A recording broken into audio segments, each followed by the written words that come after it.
আসসালামু আলাইকুম সবাইকে। আশা করি সবাই সুস্থ এবং নিরাপদে আছেন। আমার পেশেন্টদের মধ্যে একটা গ্রুপকে পাই যারা রাতের খাবার খাওয়া ছেড়ে দিয়েছেন ওজন কমানোর জন্য। কাউকে পাই যে প্রতিদিন একই খাবার খাচ্ছেন। কেউ আছেন কখন খাবেন রাতের খাবার কিছু বুঝে উঠতে পারেন না। আমার আজকের ভিডিওর বিষয়বস্তু কখন খাবেন রাতের খাবার এবং আসলে কি খাওয়া উচিত রাতের খাবারে, এ বিষয়ে আপনাদের সাথে কথা বলবো। আমি পুষ্টিবিদ ইমদাদ হোসেন শপথ।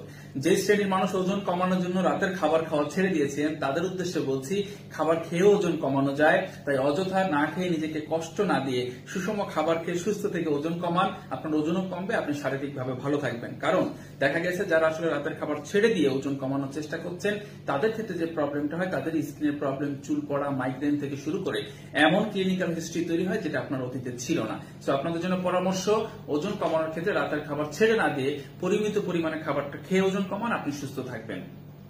দ্বিতীয়ত যাদের কথা বলবো, রাতের খাবার যারা খায় তাদের ক্ষেত্রে দেখা যায় যে সারাদিন শেষে আমাদের লাইফ স্টাইলটা এখন এমন, রাতের বেলা পরিবারের সবাইকে নিয়ে একসাথে আমরা খাবার খাবো এবং আয়েশ করে তৃপ্তি করে খাবারটা খাবো।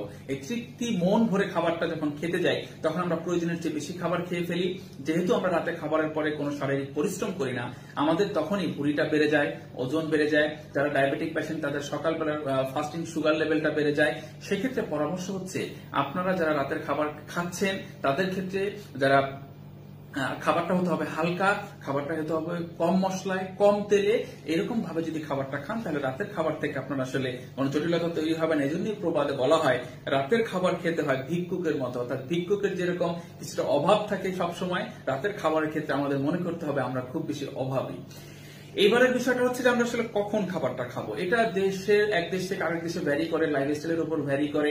সো আমাদের দেশের প্রেক্ষাপটে আমরা যদি বলি, তাহলে আমাদের দেশের প্রেক্ষাপটে আমরা বলে দিই যে আপনার রাতের খাবারটা আসলে 8:30টার মধ্যে শেষ করে ফেলবেন। আমরা যদি আমাদের পার্শ্ববর্তী বিভিন্ন কান্ট্রির কথা বলি, চাইনিজদের কথা বলি, আমরা জাপানিজদের কথা বলি, তারা 6:30টার মধ্যে খাবার খেয়ে ফেলে। আবার সিঙ্গাপুর, অস্ট্রেলিয়া এই সকল দেশে মোটামুটি 7:30টার মধ্যে খাবার খেয়ে ফেলে।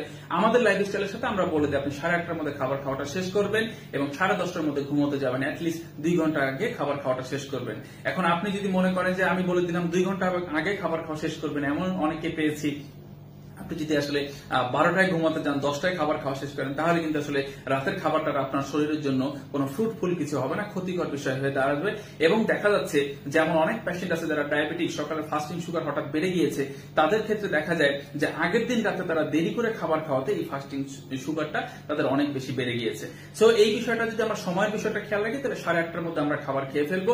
এবার আসছেন আসলে কোন খাবারগুলো আমরা রাতের খাবার খেলে ভালো হয়। যদি আপনি টোটাল ক্যালোরি সেট করে নেন, রাতে আপনি পরিমিত পরিমাণে সামান্য ভাতও খেতে পারেন, সেক্ষেত্রে সবজি দিয়ে খেতে পারেন।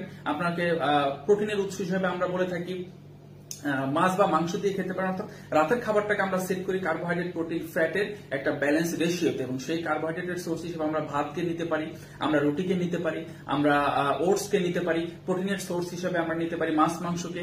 প্রতিদিন রাতের বেলা কিছু পরিমাণ সবজি। অনেকে মনে করেন যে রাতের বেলা শুধু সবজি খাচ্ছি, তাদের ক্ষেত্রে পরামর্শ হলো যে শুধু সবজি খেলে আপনি কার্বোহাইড্রেট, প্রোটিন, ফ্যাট সব পাচ্ছেন না, সামান্য পরিমাণে আপনি শুধুমাত্র কার্ব পাচ্ছেন।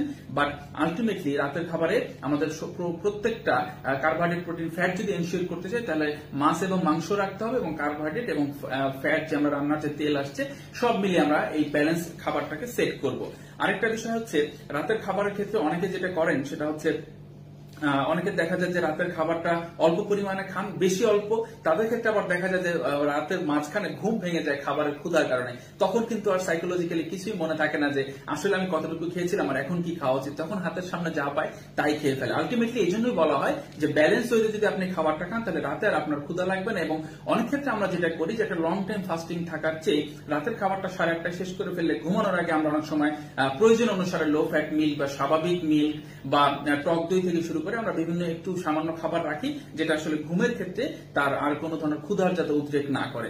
এবং সর্বশেষ একটা বিষয়, যে অনেকে রাতের খাবারের মধ্যে ফ্রুটস এর ব্যাপারটা নিয়ে আসেন। আমাদের দেশের প্রেক্ষাপট এবং খাবারের যে ফুড হ্যাবিট, রাতে আসলে আমরা পারতপক্ষে ফ্রুটস খেতে নিষেধই করি, যেহেতু আমরা ফ্রুটস এর একটা আলাদা টাইম রাখি 10:30 থেকে 11টা।